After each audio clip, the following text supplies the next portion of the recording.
पंछी पानी पीने से घटे न सरिता नीर, दान दिए धन घटे नहीं, सहाय करे रघुवीर।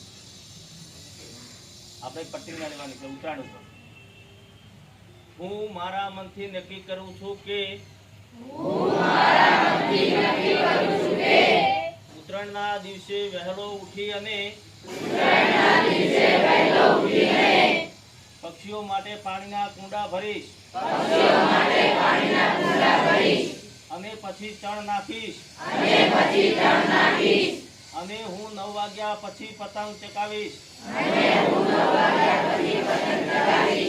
હું ઉત્તરાયણના દિવસે ચાઇના દોરીનો ઉપયોગ કરીશ નહીં અને બીજા દિવસે જે દોરીના ગૂંચળા પડ્યા છે તેને બાળી નાખીશ।